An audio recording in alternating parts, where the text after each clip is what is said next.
के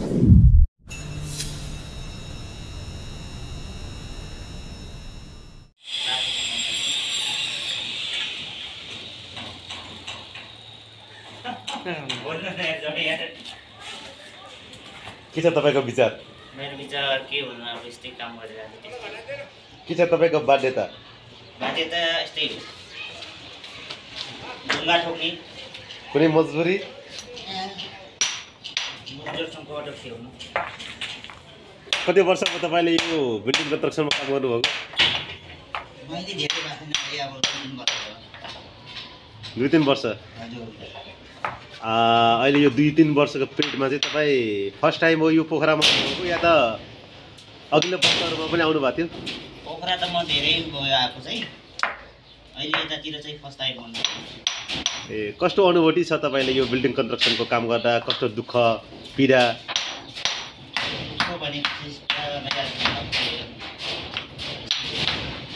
खासमा तपाईँले यो काम गर्नै पर्ने बाध्यता, काम गर्नुपर्ने अवस्था चाहिँ के को लागि हो?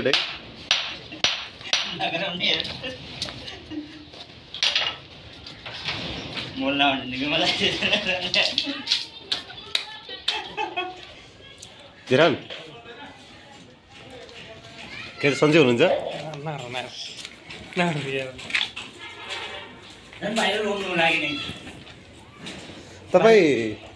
तपाईँ दिनभरि यसरी यो ठेला गुडाउनुहुन्छ, यो गाडी, यो ठेला गाडी गुदाउनुको पनि तपाईँ आफ्नै छुट्टै खाले पीडा, तपाईँका दुःख होलान्।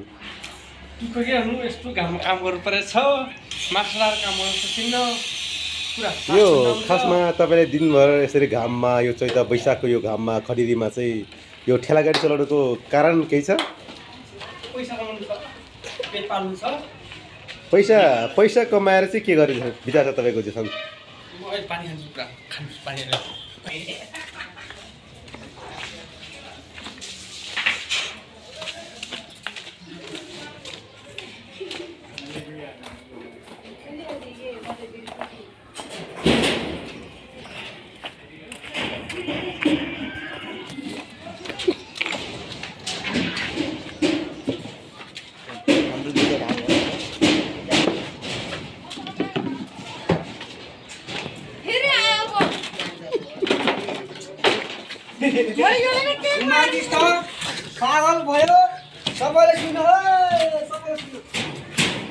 मेरो छेउमा चाहिँ एकजना भाइ, यो चाहिँ भर्खर मिस्त्री बन्दैछ। यो चाहिँ भिडियोमा देखिन, यिनीहरूलाई चाहिँ आफ्नो हातको पाखुरा गरी खान पनि लाज लाग्दो रहेछ।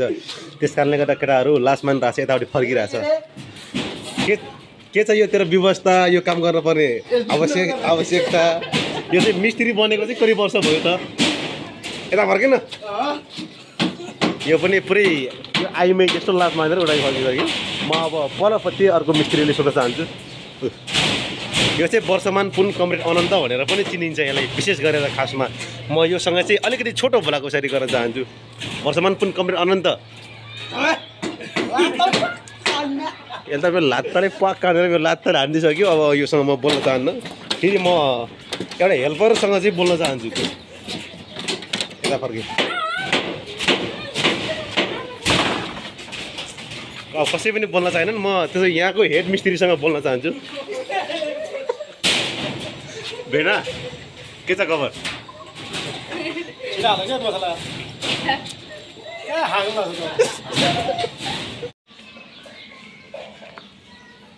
फाइनली आज चाहिँ सटरिङ भइसकेको छ।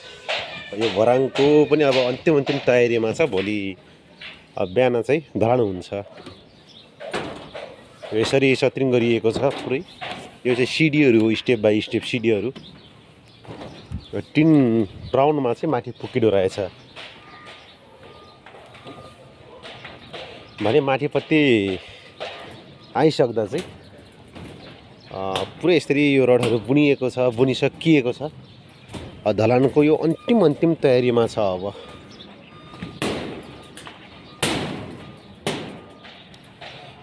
यो साँझको पख सिन चाहिँ राम्रो देखिन्छ। यो चाहिँ न्यू लाइट इङ्ग्लिस बोर्डिङ स्कुलको भवन हो भने त्यो भवन अपुग भइसकेपछि यतापट्टि चाहिँ यो बनाइएको नयाँ संरचना, जहाँ चाहिँ 44वटा पिलरको बनाइएको छ। यो ठुलो भवन छ भने उतापट्टि चाहिँ 12वटा पिलरको पनि निर्माणधीन भवन चाहिँ बनिराखेको छ। यो माथिपट्टि चाहिँ टिनले छाइडो रहेछ र टिनले छाउनको लागि चाहिँ यो पनि करिब करिब रेडी भइसकेको छ।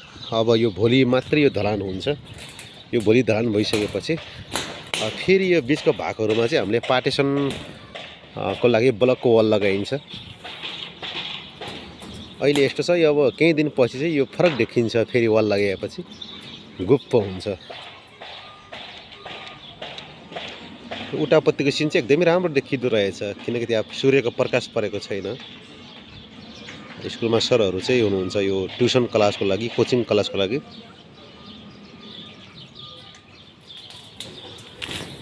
भने परपट्टि यो 12वटा पिलरको चाहिँ अझै सत्रिङ भइराखेको छ। त्यहाँ चाहिँ भोलि ढलान हुँदैन।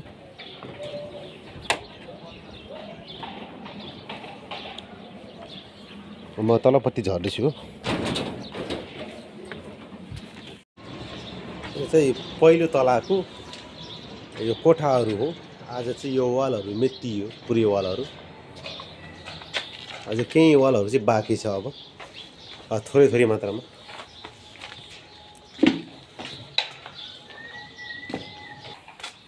भित्रीपट्टि गुप्त छ, एकदम अँध्यारो छ। यसरी वालहरू चाहिँ मेटिसकेको छ। करिब करिब तल्लो फ्लाइटको चाहिँ वालको लागि 90% काम भइसक्यो, सम्पन्न भइसकेको छ वालको लागि भने। अझै प्लास्टरहरूमा टाइल मार्बलहरू बाँकी छ। यो चाहिँ भुइँको सोलिङ चाहिँ हामीले करिब 4-5वटा कोठाहरूमा चाहिँ सोलिङ गरिसकेका छौँ।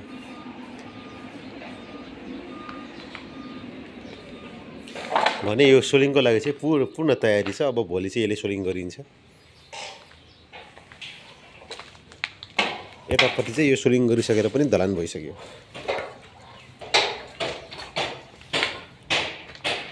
यसरी चाहिँ कोठा बाई कोठाहरूमा चाहिँ सोलिङ गरिन्छ।